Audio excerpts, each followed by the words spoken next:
Assalamualaikum warahmatullahi wabarakatuh. Bertemu lagi dengan saya Dr. Angga Pradian, spesialis neurologi, dalam rangkaian acara Ask the Expert dalam rangka HUT RSIA Prima Konita yang kedua, dengan topik yang akan saya bacakan untuk sesi Q&A adalah tentang kupas tuntas masalah stroke. Stroke itu seperti kita ketahui penyakit yang sangat berbahaya dan banyak mengancam populasi di Indonesia bahkan di dunia. Stroke memiliki definisi gangguan neurologis baik vokal maupun global yang disebabkan oleh gangguan pembuluh darah di otak yang dapat menyebabkan kematian dan dapat berlangsung lebih dari 24 jam.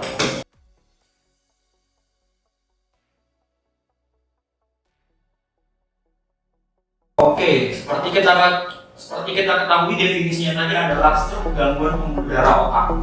Nah, untuk mendeteksi gejala stroke yang paling awam yang bisa untuk dikenali di masyarakat umum dikenal dengan FAST atau FAST. F-nya itu adalah face, gangguan dari muka, bisa mulutnya mengot, bicaranya pelo, dan yang A-nya tadi adalah arm, gerakan separuh tubuh yang terganggu seperti lumpuh separuh badan atau lemah separuh badan. Kemudian S-nya itu speech, gangguan dari cara berbicara yaitu pelo atau perot. Kemudian time. Nah, time disinilah yang akan berperan penting dalam untuk tata laksana stroke ke depannya. Jadi jika terjadi salah satu gangguan dari FAS tadi, baik mulutnya mengot, bicaranya pelo, ataupun gangguan motorik separuh badan, itu sudah bisa dikatakan gejala dari stroke.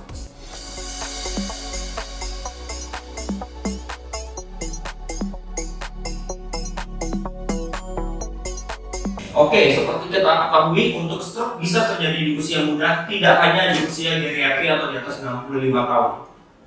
Seperti kita ketahui, stroke itu terdiri dari dua jenis, yaitu yang pertama adalah stroke pecah pembuluh darah atau intracranial hemorrhagic, yang kedua adalah stroke ischemic atau ischemic stroke.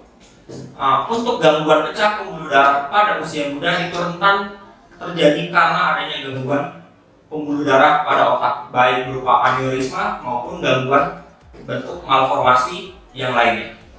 Jadi stroke bisa terjadi pada usia muda, tidak hanya pada usia yang geriatri atau di atas 65 tahun.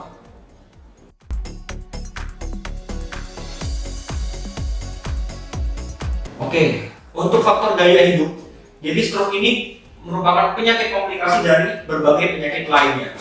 Seperti kita ketahui, faktor resiko dari stroke menurut WHO dan baik dari ASA dan AHA untuk induk dari penyakit stroke ini sendiri terbagi menjadi dua kelompok besar, yaitu yang pertama faktor resiko dari modifiable atau yang dapat dimodifikasi, dan yang kedua faktor resiko yang non modifiable yang tidak dapat dimodifikasi. Untuk faktor resiko yang dapat dimodifikasi yaitu penyakit-penyakit bawaannya seperti darah tinggi, kencing manis, kolesterol, penyakit jantung, atau penyakit takut. Untuk kencing manis juga bisa dimodifikasi. Kemudian faktor resiko yang kedua adalah faktor resiko yang tidak dapat dimodifikasi, yaitu seperti genetik, adanya riwayat stroke dari orang tua, kemudian jenis kelamin. Pada beberapa penelitian terbaru, untuk jenis kelamin laki-laki lebih rentan mengalami stroke dibanding jenis kelamin perempuan. Kemudian secara genetik tadi sudah kita bahas, usia walaupun usia di atas 50 tahun lebih rentan terkena stroke, tetapi pada usia muda gangguan stroke itu sendiri dapat terjadi karena gangguan dari bentuk pembuluh darah atau aneurisma. Kemudian secara etnis, kalau etnis ini bervariasi di antara berbagai penelitian yang telah dipublikasikan.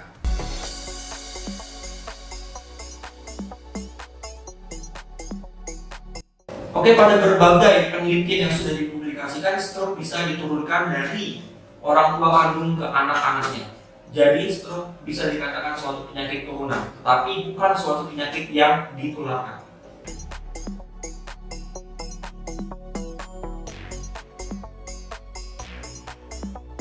Seperti kita ketahui dulu tadi definisi dari awal, itu stroke adalah suatu penyakit gangguan pembuluh darah yang bersifat irreversible atau tidak dapat untuk dikembalikan secara normal. Jadi, jika seorang lansia telah terkena stroke, kita akan memodifikasi dari faktor-faktor resiko yang dapat kita modifikasi. Jadi, kita selain mengobati dari stroke-nya, kita harus mengkontrol faktor resiko yang ada di lansia tersebut. Dan juga jangan lupa dilakukan fisioterapi agar gangguan mobilitas dari lansia tersebut yang telah terkena stroke tidak bertambah parah.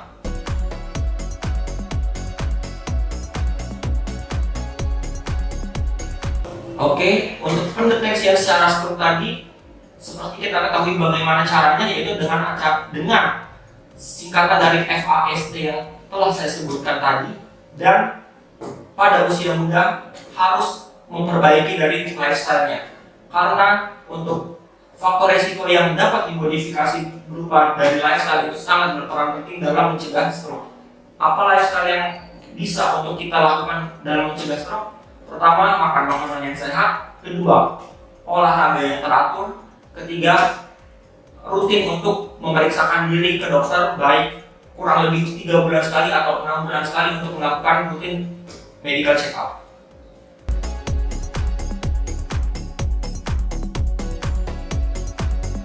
Pijat ataupun fisioterapi dapat untuk mengurangi kecacatan dari stroke yang telah didapatkan oleh seorang pasien. Tetapi pijat atau fisioterapi tidak dapat untuk menyembuhkan penyakit stroke itu seperti semula.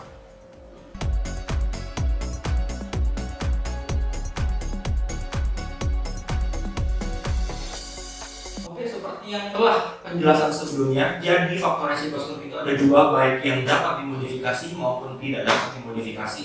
Jadi kita tidak bisa untuk menilai seorang penderita dengan stroke hanya dari satu faktor resiko. Walaupun dia tidak ada faktor resiko berupa darah tinggi atau hipertensi, bisa saja keluarga pasien tersebut mengidap kencing manis, kolesterol yang tinggi, penyakit jantung, irama jantung, ataupun dari katut jantung. Bahkan mungkin dari faktor resiko dari genetik, pasien tersebut memiliki faktor resiko untuk terkena stroke. Dan jangan lupa terjadi salah satu yang faktor resiko yang sering diabaikan adalah obesitas. Jadi hipertensi bukan merupakan faktor resiko tunggal terjadinya stroke.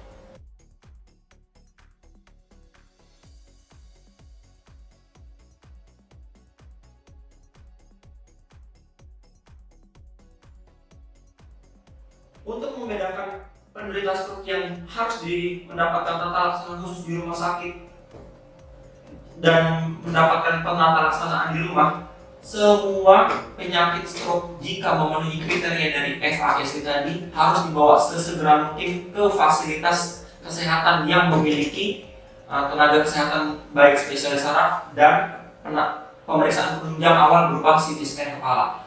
Kurang dari 3,5 jam merupakan window period dari tata laksana stroke. Jadi, walaupun dengan kondisi pandemi seperti ini, jika terkena stroke kurang dari 3,5 jam, lebih baik segera dibawa ke fasilitas kesehatan terdekat atau rumah sakit terdekat.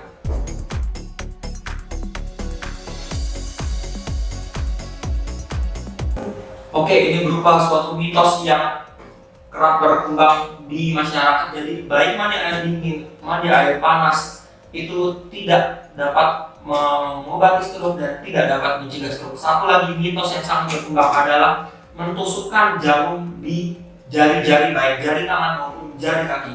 Itu jangan pernah dilakukan karena hal tersebut akan lebih merentankan pasien stroke untuk mendapatkan infeksi sekunder dari tusukan jarum tersebut.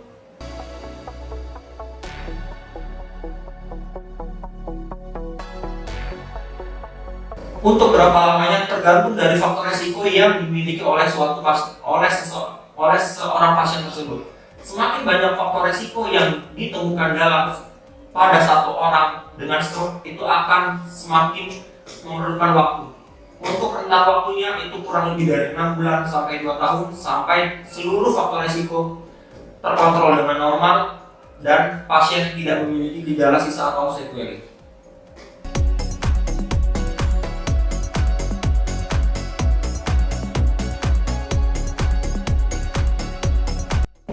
Oke, hiperlipidemia seperti kita ketahui adalah gangguan kolesterol yang meningkat. Gangguan kolesterol yang meningkat akan membuat pembuluh darah baik di otak, di jantung akan menjadi kaku, dan lumen atau diameter dari pembuluh darah tersebut akan tersumbat oleh kolesterol yang menumpuk, sehingga kolesterol yang menumpuk tersebut akan mengurangi asupan darah ke otak.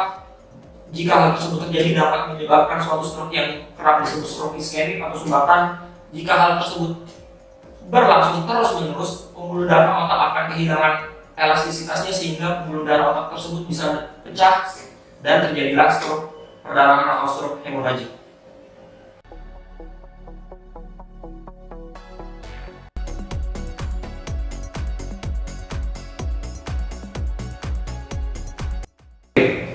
Apa itu sequelae? Sequelae adalah gangguan dari motorik yang terjadi pada pasien stroke dan menetap lebih dari 6 bulan. Bagaimana sequelae ini dapat terjadi? Seperti yang saya kerap singgung sebelumnya tentang FAST, di mana semakin cepat pasien itu dibawa untuk ke dokter saraf yang memiliki fasilitas CT scan dan tata laksana yang tepat, akan semakin mengurangi dari gejala sequelae tadi.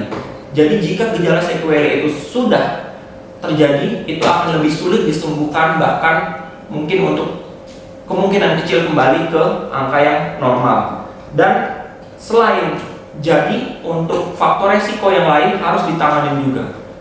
Selain dari gangguan mobilitas, lumpuh, separuh badan, mulut mengot, stroke juga bisa mengenai dari area kognisi, area untuk berpikir, sehingga pasien-pasien stroke kerap mengalami gangguan lupa atau pikun yang berakibat sekunder dari terjadinya stroke itu sendiri. Jadi untuk kesimpulan dari sesi Ask the Expert ini, stroke merupakan suatu penyakit gangguan dari pembuluh darah otak yang dapat diklasifikasikan menjadi dua, yaitu stroke sumbatan dan stroke pecah pembuluh darah. Stroke tidak hanya terjadi pada orang tua, stroke bisa terjadi pada usia muda dengan adanya gangguan bentuk pembuluh darah otak yang telah didapatkan pada pasien tersebut. Semakin cepat pasien stroke itu ditangani, akan semakin baik, akan semakin lebih meminimalisasikan adanya gejala sisa atau sequelae atau kecacatan yang didapatkan. Tanda-tanda stroke yang perlu diingat di masyarakat awam itu ada 4 FAST, fast, face, mulutnya itu mengot, arm, separuh badannya itu ada kelemahan atau kelumpuhan, speech, itu bicaranya pelo, dan time di sini adalah waktu. Jadi semakin cepat untuk dibawa ke fasilitas kesehatan terdekat yang rumah sakit tersebut memiliki tenaga kesehatan spesialis saraf dan memiliki paling tidak ada CT scan kepala, hal tersebut lebih baik. Tenggat waktu untuk pasien tersebut dibawa ke rumah sakit adalah lebih baik kurang dari 3,5 jam sampai kurang dari 6 jam ketika keluhan awal stroke itu timbul. Intinya, stroke ini merupakan suatu penyakit komplikasi yang dapat kita cegah, harus dikenali sejak dini, dan semakin cepat dibawa ke rumah sakit akan mengurangi tingkat kecacatan yang ditimbulkan akibat stroke.